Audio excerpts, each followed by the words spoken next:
I think that since all these region people are mainly in the, I mean, agriculture and breeding, of course, you have to help them to improve the agricultural aspect of their activity. But we can also work on tourism because, again, it's a very beautiful region. We can work on respectful tourism, sustainable tourism. We can work on infrastructures to at least give this region the minimum in terms of water, electricity, schools, even if a lot have been done since some years, but we can continue on this path. And it's a way to help them to preserve their own beautiful villages and communities. I think it's the best way to deal with this. It's a slight provocation, but I think architecture has become possibly excessively visually based over recent years. When I was 18, I was in Papua New Guinea. There was a 7.5 earthquake and nobody was killed because the houses were made of bamboo. You know, they still lived in accordance with their surroundings. It wasn't even seen as a disaster. I mean, I'm very pleased that you were talking about anthropology. But they didn't see it as a disaster. They saw it as part of the things they had to live with. And that's, we live in a world where everything is just what it looks like. Never mind the geology. Is that a nice curve, And I think the whole of our culture has reached a point where it has to re-examine its intentions, that's all. Dries, you also mentioned some sort of possible solutions to like reinforcing, and sort of you had some slides on how architecturally more stable buildings could be established. But I also want to get back to that point of like, what could be the constraints or things that are holding back sort of groups of people or people in charge from implementing these solutions? And the most obvious answers, I believe, would be economic situations or inability to get a hold of certain facilities or people that would enable these facilities. But I want to hear your opinions on like, if we're perhaps cut back on these options, then what could be the next things that could be implemented? Questions open to anyone to answer, obviously, but it's with reference to the slides that you had. I was curious to know. Yes, if you take in the south of Morocco all the earth architecture, in fact, it's the most natural solution because it's a material that you can find in the place. It's something that can repair itself.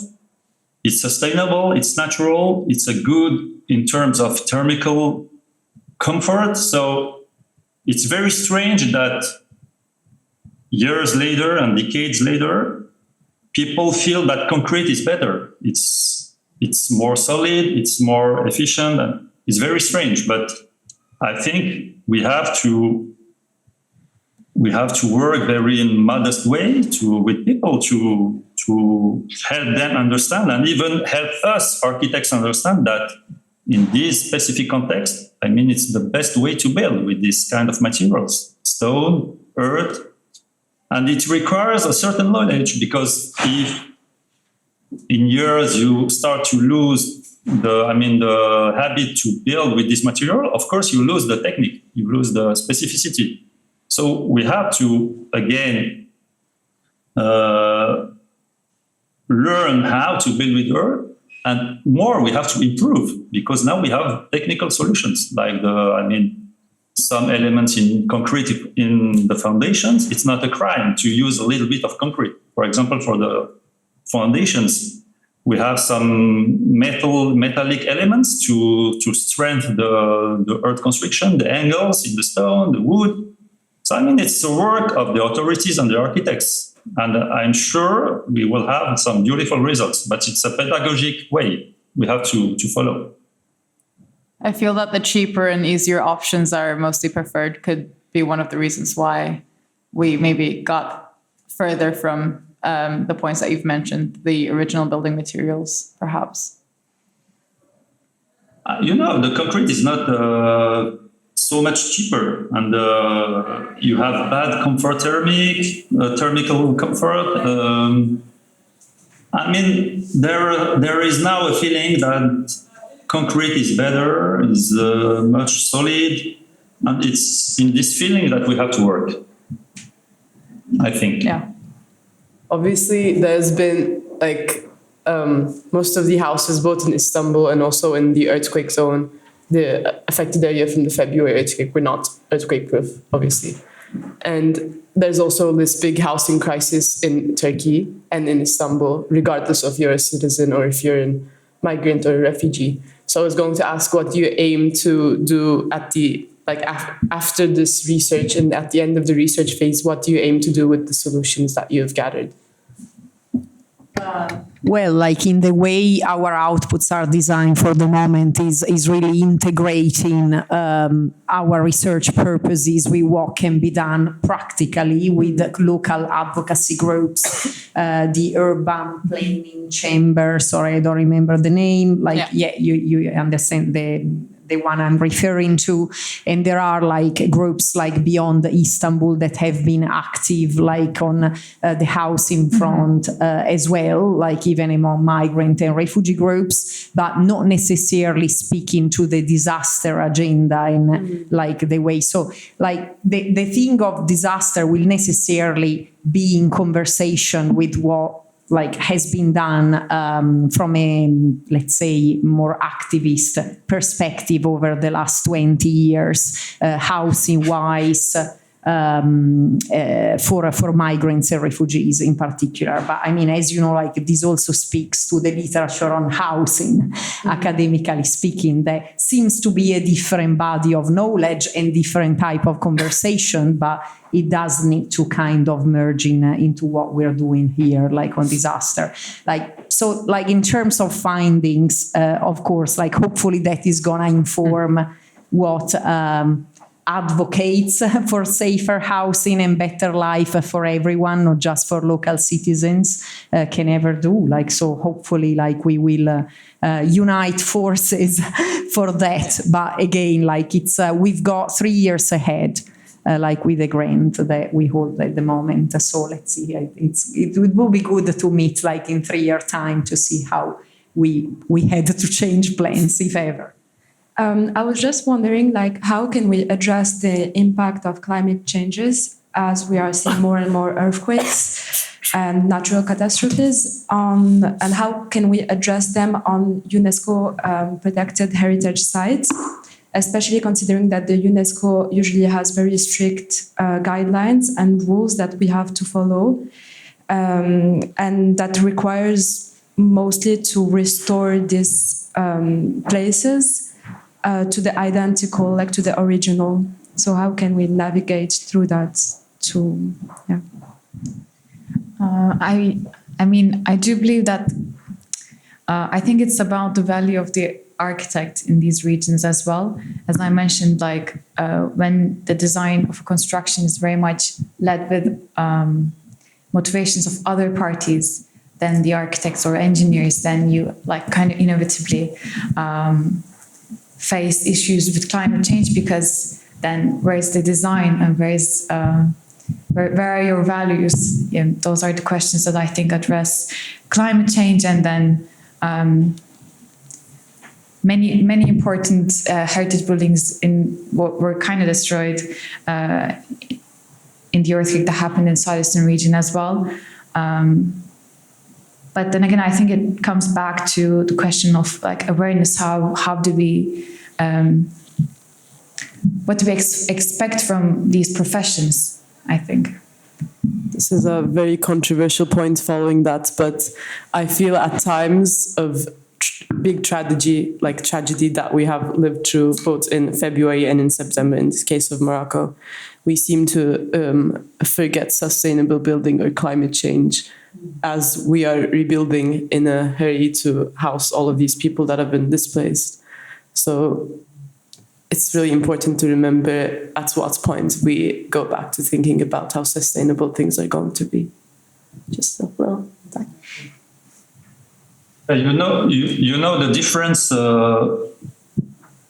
maybe in the case of Turkey and Morocco is that, if I'm not mistaken, in Turkey, mainly the damages were in modern parts of the city.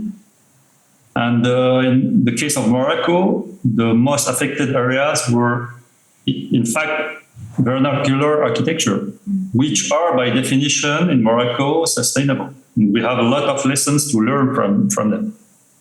So it will be very problematic for us, as architects, to propose something which is less sustainable than centuries-old buildings, which were really sustainable. So we have to learn from it and to propose something that respects the specificity of the region, and which is of course sustainable. Even the king, in his speech, talked about the necessity to preserve the architectural spirit and specificity of the region. So it's something really important, and I hope that the architects are aware of it.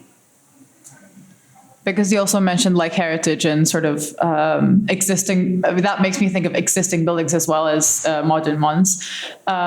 Yes, it did mostly happen in modern parts, that is true, but there was also in Gaziantep, for example, in one of the main regions, sort of like the closest regions to the fault line, there was, I don't know if it's right to call it a castle, but the Gaziantep Kale, it was sort of like one of those things that is really special to its region, and it's obviously like a historic building.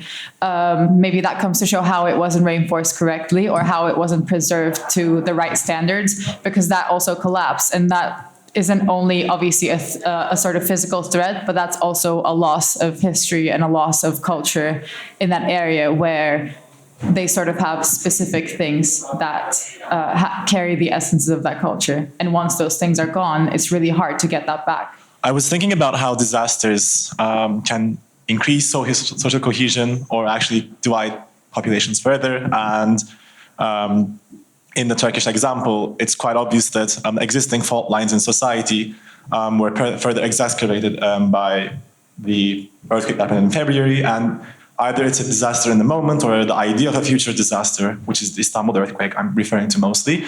It's very interesting to see different reactions from different population groups, individuals and societal groups, based on their identity, based on their political leanings, or many of the things Estella was mentioning. I was wondering, how would you all think that we could increase the collaboration between these different population groups? And obviously they have different projections of what the disaster is. Some might be more deterministic, some might be more outraged by the lack of action, but what mechanisms are out there to actually make people imagine a common future threat together and try to come together around the future threat? Because disasters can also increase social bonds, in my opinion. So that's a question I think that's quite timely for Istanbul, especially with these divisions we have societally. I'm going to say that maybe one thing that could bring all these societies together would be not think of earthquakes as like disaster, perhaps, but something to like really solve and think about. We do expect for it in Istanbul.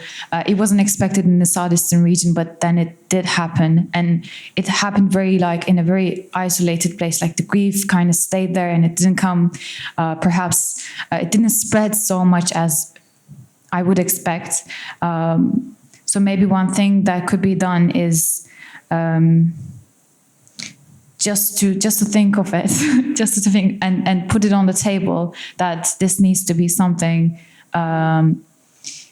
prepared for, not to kind of dramatize or romanticize the grief, but it's an issue that we can think on, we can prepare for, and it's not going to be maybe it's not going to become what it did become for us last year. On this, I think social impact-driven research is going to be key here. And there's already a sort of like dimension of trans-regional solidarity on that. I was really glad to participate in a conference in Sendai last year, and like Japanese colleagues were extremely interested in learning more, like from people that had experienced themselves the earthquake in the south of Turkey, or they were already like doing research on that. So I mean, we can do that through research and also trying to expand these trans-regional solidarity networks beyond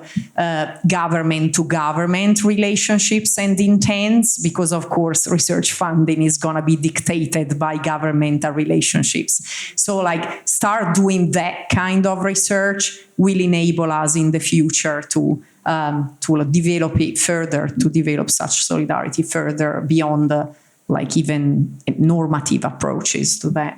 From an aspiring architect perspective of it, I feel like these sort of groups and people that come together, whether it be the refugee issues, the refugee situations that you talked about, or sort of the issues of not being able to bring these groups of people together and them sort of remaining as separate groups within a society, separate corners of the society, sort of creates an issue. And that also reflects on the architecture, I feel, because even though we were like, it should be regarded important that architecture sort of sticks to the culture a little bit, or at least is inspired by the current existing state of the existing built environment, it should still be open to change according to the people that are in the area. And because that is such an interchanging topic, especially in the recent years, it should be more open to adapting to different types of people from different backgrounds and different ethnicities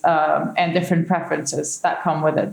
So I feel like the lack of that is also one of those things that create this chaotic environment pre and post these natural occurrences as well. And that's what I want to refer to as rather natural occurrences rather than disasters, because the disaster part, as we also wanted to highlight in the symposium, is the part that comes within when we disregard these sorts of situations and sort of lead to it being a disaster rather than it naturally being one. I just wanted to ask you something about amnesties. What's the level of publicity of such amnesties in Turkey? So is it something like taboo in the news, or coming from Italy myself, like there is no general knowledge even on the central areas of Italy where the earthquake happens most of the time, and what happens there, like in legal and It's interesting because I think it gets divided into two parts: before the earthquakes and after the earthquakes. Before earthquakes, it's advertised for, and people hope for amnesties so that they can legalize their buildings and also pay tax. I mean, it does work for both parties actually. So there are advertisements from the ministry, for example, saying that we will do this and it's going to be good for you, and it's a peacemaking hand of the state, and it will work for both of us. But after earthquakes, then it kind of like the conversation shifts, and then you hold the state. I guess it's the norm that the public then holds the state responsible because this was an offering. This was an offering of forgiving that was made certain that it does create problems when we face a disaster, a natural disaster. It's a huge issue. Yeah. I could also say it's a lack of communication and conversation between the state and the bodies that are responsible of repairing the areas or doing the construction in the first place, or the voice of the community. And in my opinion, there seems to be like a disconnected point between those things. And therefore they sort of fail to come together and form a sort of suggestion rather than maybe a solution, a suggestion that would better moving forward. But yeah. I think it was seen mostly as a very positive thing before the earthquake. And it was one of the electoral campaign tools of the government in 2018. It's because you need to think about the history of migration towards big cities in Turkey. And from the 50s till the 90s, the urban population, I think, increased from 20 to 80%, something like that. And the government wasn't able to address this housing crisis. So people resorted to constructing their own homes on lands they didn't own. So it was very much an act of legitimizing the livelihood of people and saying, okay, yes, you have been living here for decades, and yes, okay, this land or this building can be yours. So in a way, an amnesty is an enabler for people to own their own property. But I guess this is quite dangerous at earthquake zones. If an amnesty happens at a place where there's no threat, it actually can be a good thing. But yeah, they completely disregarded the potential for an earthquake with amnesty. So the government had massive ad campaigns, as you were saying, on TV, publicizing this whole thing and being like, we're doing you a great thing, we're doing you a favor, we're giving you your own building, you're now a householder. So yeah, the attitudes were very positive before this earthquake. I was wondering, I mean, that's going to be a little bit disconnected from the previous topic, but it's been circulating my brain for a while now. Is there any sort of successful community resilience initiatives in these earthquake-prone regions that has happened before that we can sort of maybe look at and think in light of those positive situations? Because obviously, generally looking, the umbrella covers a very negative and upsetting scenario. But would there be any sort of positive implementations that has happened in the past? Any strategies that you know of, if there is any?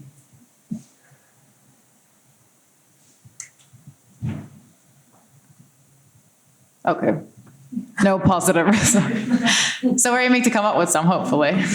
Well, like, I mean, I just like my response is going to be literature based. I mean, it's not in my own personal research yet, but I think there's a little bit from Japan that we can learn from in terms of community resilience. But here again, getting back to my point, this community resilience has mostly been discussed in the case of local citizens, again, as though societies like we're just made of local citizens. So people just born and bred there with no migrant background. But yes, still, it's just about literature. Yeah. Yeah, I can say 2 words about how the region where the earthquake happened. And at least the earthquake shed light on all the issues that we have to deal with. Like the fact that we have to preserve this heritage, like the fact that we have to maybe come back again to these materials, to this vernacular way of constructing. And maybe in Morocco, 10 or 15 years ago, no one will hear or very few about earth construction. Now we have a lot of conferences, we have some architects working with earth. So there is a kind of renewal, which is a very good thing. And I think this tragedy, at least, can have a kind of accelerator effect to understand the benefits of these systems of constructions, and also the fact that all these regions need to have a strategy of helping them to stay in their places, to preserve this beautiful heritage. And maybe it's the occasion also to implement some infrastructures, because they have been somehow forgotten for a long time. So in every disaster, we can use this disaster to take a new start, which we can see somehow now in Morocco. I think these kind of conversations can also be perceived as something positive that local communities have been doing when these tragedies happen. But also we've seen in Turkey and in Morocco, local architects, also students like us, who go on site, try to speak with the local communities to understand how that happened, but also how to provide them with temporary housing, whether it's tents or something else. So I think there was a lot of positive outcomes that happened in both these regions. More of a social looking to things. I think, I can't speak for Morocco, but especially for Turkey, we are quite, especially in the last few years, it's quite in the most accessible way, the mixed population, whether this be culturally, economically, socially. And we're also, frankly, quite emotional when it comes to these things, I think, as a state in general. So these community efforts, I feel like, as Tura said before, as long as we don't remove the emotional regards from an earthquake, it's been hard to make spaces where people can come together comfortably and speak. Like, even I think in spaces like this, emotions are very high, so we're kind of trying to really mix and pick and choose what we say. So I think spaces that people can actually comfortably come together and talk should be very important in tackling these issues. Because you kind of touched on like Japan a little bit and sort of the maybe improvements in preparation there compared to the events that we had last year. But this is completely observation and maybe opinion-based answer, or like what this question would lead to could be a more observation-led answer. But what would you say is the primary points that would make them more prepared? Would you say it's like the experience, sort of the past experiences? Would you say it's more financial, or would you say it's more community-based? Or would it be more knowledge-based, or the spread of knowledge that sort of enables them to be so prepared, whereas last year we seemed very unprepared and sort of not very knowledgeable about the subject? Like, what would you say sort of makes the situation a rather more successful one in the tackling of this issue? I don't think there's a shortcut, unfortunately. Yeah. Again, you need to activate the whole machine about migration management, or you're not going to address the issue that preparedness is not culturally informed in terms of social groups and their differences. So like that speaks to so many things that is not just disaster. Yeah. Because we are in the middle of a seminar now, I do want to know, besides seminars, can we improve the disaster knowledge and awareness amongst communities vulnerable to earthquakes? And to what extent would these solutions be effective? Because knowledge is a part of it, but then comes the sort of bridge between knowledge and implementation. So I'm sort of like posing the question to the audience and to the presenters: in what ways can we create more aware and knowledge communities, and to what extent would these solutions be effective or limited, would you say? So anyone who has any opinions on the subject could give their personal opinions or suggestions. Because having the seminar was sort of one of our responses to this question, but we also, or at least I personally also do want to hear what you would suggest moving forward with this cause, with this issue. I think something also that I've taken from today's presentations is how, at least in the case of Morocco, because I know it best, we should learn to understand better the local material, which is earth, but also understand how to build with it in a resilient way that could sustain earthquakes. Because as Dries said, most of the buildings that were destroyed in the villages were earth construction. And at the time it happened, I was really surprised by it, because for me, I've always thought that it's concrete that's going to fall. At least in Morocco, that's how I used to see it. So I think understanding local materials and local techniques would be a first step, maybe. I think seminars are a way to approach it, but we're still in this quite institutional framework of being at the AA or being at the school, and we're privileged to be here and we're in this exchange of knowledge. But I think it starts also from these informal conversations that these seminars led, or I think somehow having these conversations at the dinner table, or like now in Istanbul, whenever someone is looking for a flat, now it's like, is the earthquake resilient? Whereas before that, that wasn't a prompt. I also think with young people, like we're quite like above 18 and stuff, but in schools somehow to prompt that curiosity and that question be a thing. But I do think it's quite important to kind of relieve from the seminar to the street, to the house, to the city, because an informal conversations really feed it, actually. And sometimes people are quite afraid about to talk about these topics because it has a terminology and so on. But I think somehow, kind of make it more of a daily conversation informally and starting to then think about materials or things, but kind of feed it into our daily conversation. I was thinking, especially when just mentioned like a new start after like these sort of disasters. So thinking of it as a disaster or like a new start after it, or like separating pre and post, and also like it as a disaster.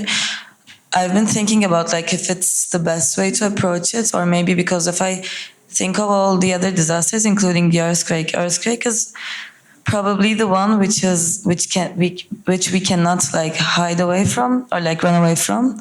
So do we have to expect it, or like are we gonna prepare for it, or is it gonna be like a new start after it, or do we have to consider the whole process, which is before and after?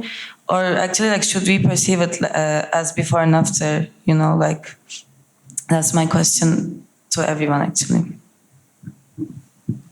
I have a feeling that obviously there is always a bit of uncertainty to these sort of occurrences, even if you can predict it beforehand, or even if you get advanced to a point where you feel that you're so prepared for it, there will always remain a bit of uncertainty. Which I believe should be accepted and lived with. But I feel like it shouldn't be a natural disaster, but rather a natural occurrence, like expecting rain. So rain is still something that perhaps in some situations happens without us asking for it or wanting it to happen. But we have our structures in a way that they can most of the time handle it. And sometimes it does get unpredictable. It does get to unpredictable extents. But we are at least prepared for, say, majority of these circumstances, and expecting rain isn't sort of regarded as a tragedy. So maybe also this form of sort of movement on Earth should also be regarded as something as simple as rain, because the only thing that separates them, in my opinion, is the disaster that is created by the things that we put up as humans, or as architects, or as bodies responsible in the forming of these spaces. Yeah, I think this is quite important. It raises the need to frame crisis and disaster not as an event, but like a process. It's something that triggers a long-standing process. So it's something that I've been dealing with when researching humanitarianism for years as well. But yeah, unfortunately here it's about what is convenient, economically convenient or not, right? Like mostly to political actors to invest in such an understanding of disasters. And what I read the other day, like, is not encouraging. There was a journalistic piece on the import of construction materials that they obtained from the rubbles in Syria to rebuild like parts of the city in areas like Antep and elsewhere. In Hatay. So that is not encouraging in any way, right?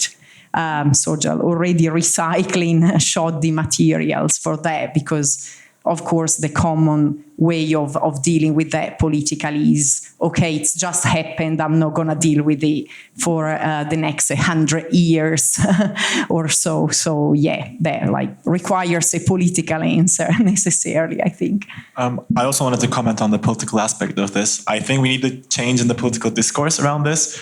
And when it becomes such a polarizing issue and the opposition starts attacking the government so strongly on what was lacking, very often this just, instead of making this an urgent issue that should be coming up, it's often interpreted as the government or the supporters of the government as another tool of trying to bring down order within the state. So I think the education bit is very important here, to make disasters subjects above politics and make them subjects that are not necessarily subject to political cycles. I think that's one way to go. But also another interesting thing is when these economies, like from a political economy perspective, like when we're all moving towards mission-oriented economies and governments are starting to use their resources to specifically define problems that affect society and then try to orient the public funding, private funding, or other organizations' funding towards certain well-defined missions.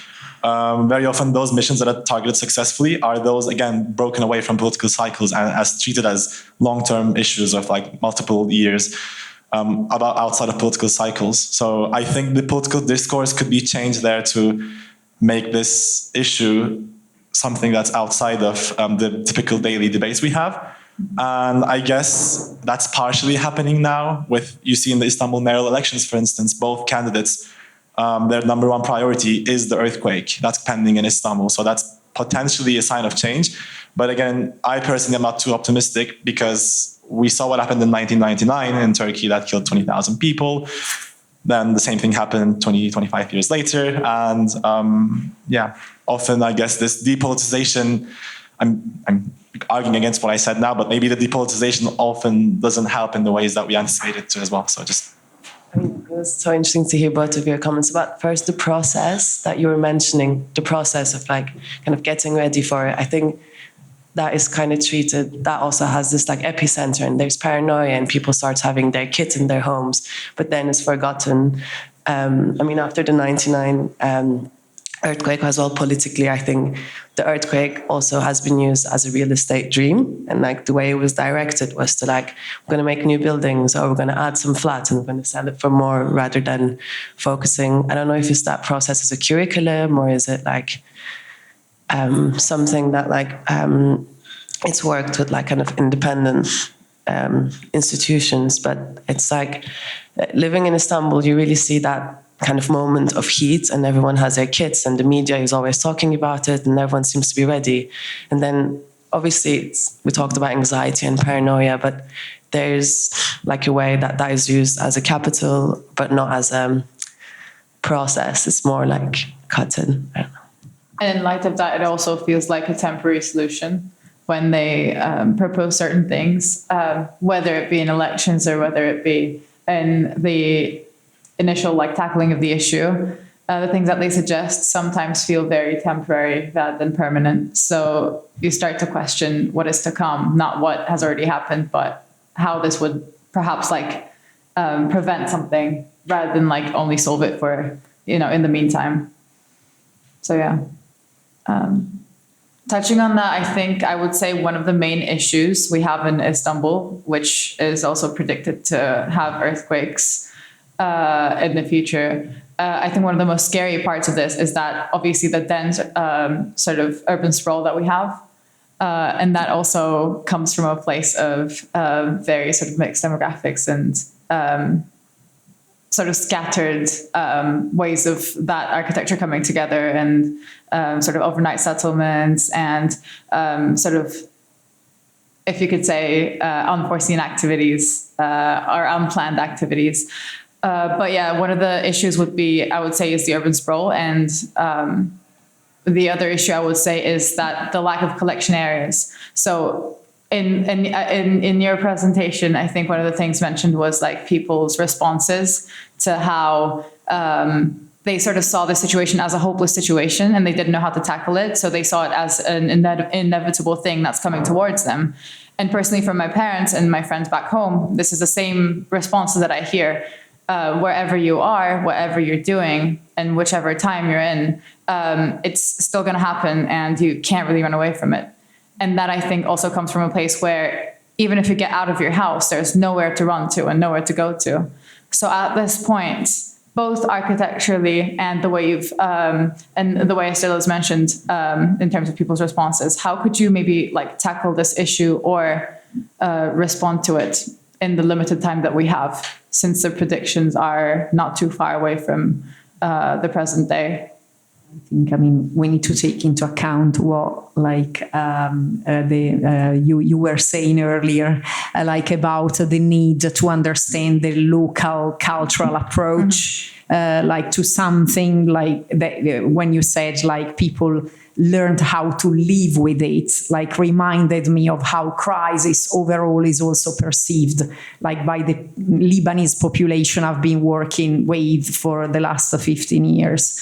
So like they live with conflict, for instance, and here it's more like living like with political shifts and earthquakes in a sense. So of course, I think, I mean, there's not really an academic response to that, like especially from a social anthropologist. But maybe what comes to my mind is like the importance of acknowledging the tension between this sort of approach, not just seeing it as a hands-off approach, but as an invite for external interventions to learn from how crises and disasters like are locally perceived and experienced, or we're not responding to that context. We're not really like delivering something that is contextually informed. So just like remaining humble, let's say, to that. But yeah, it is a tension like between the need to intervene and improve and the awareness about what can be improved in these situations. And on the other hand, of course, like disparate cultures of waiting, like waiting crisis or disaster, whatever. But yeah, we still need to take that into account and not reducing it to like it's a, hands-off approach, or as I showed earlier, okay, that's like something that would just be dismissed as the Islamic way of dealing with that. That is not even necessarily the case, because there are very different actors, even with that heritage, like and background, like dealing with these sort of issues. Yeah. So like all this complexity, first of all.